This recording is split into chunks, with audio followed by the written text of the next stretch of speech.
السلام علیکم۔ آج میں آپ کو لیسن نمبر 15 تنکا تھوڑی ہوا سے اڑ جاتا ہے کہ ورک شیٹ نمبر 43 پڑھانے جا رہی ہوں۔ اس میں ایک پیراگراف دیا گیا ہے، اس کو پہلے آپ کو ریڈ کرنا ہے۔ اس آواز پر عقاب چوکنا ہوا اور ادھر ادھر نظریں دوڑائیں۔ یہاں سے پڑھنا شروع کریں، اپنا مقام کھو سکتے ہیں تک۔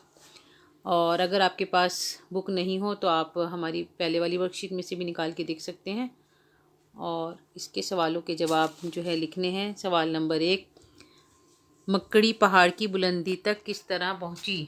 جواب، جب عقاب اڑنے لگا تو مکڑی اس کی دم سے چپک گئی اور عقاب پہاڑ کی چوٹی پر جا بیٹھا تو وہ بھی اس کے ساتھ پہاڑ کی بلندی تک پہنچ گئی۔ سوال نمبر 2، مکڑی کا انجام کیا ہوا؟ مکڑی نے عقاب سے کہا کہ میں بھی تیرے ساتھ ہوں، تو اکیلا ہی اونچائی پر نہیں۔ حالانکہ وہ خود اپنی کوشش سے نہیں بلکہ عقاب کی دم سے چپک کر پہاڑ کی بلندی تک پہنچی تھی۔ ایک تیز و تند ہوا کے جھونکے نے اس کو نیچے گرا دیا۔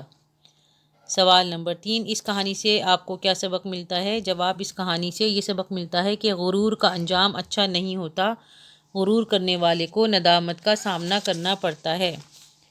سوال نمبر 4، مندرجہ ذیل الفاظ کے معنی لکھیے۔ سر فلک، بہت اونچا، خصلت، عادت، جوہر، خوبی اور کمال، تیز و تند، بہت زوردار، تیز، قابلیت، صلاحیت۔ سوال نمبر 5، مندرجہ ذیل الفاظ کے متضاد لکھیے۔ خوبصورت کا ہوتا ہے بدصورت، پرانا نیا، طاقت کمزوری، نزدیک دور، بلندی پستی۔ سوال نمبر 6، نیچے لکھے ہوئے محاوروں کے معنی لکھیے۔ اپنے منہ میاں مٹھو بننا، اپنے منہ سے اپنی تعریف کرنا، عقل پر پردہ ڈالنا، کچھ سمجھ نہ آنا، تاب نہ لانا، برداشت نہ کرنا، سینہ پھلانا، تکبر کرنا۔ اب تک اگر آپ نے ہمارے چینل کو لائک، شیئر اور سبسکرائب نہیں کیا ہے تو ضرور کریے، تاکہ ہم جلدی آپ کا کام وقت پر آپ کو پہنچا سکیں۔ اللہ حافظ۔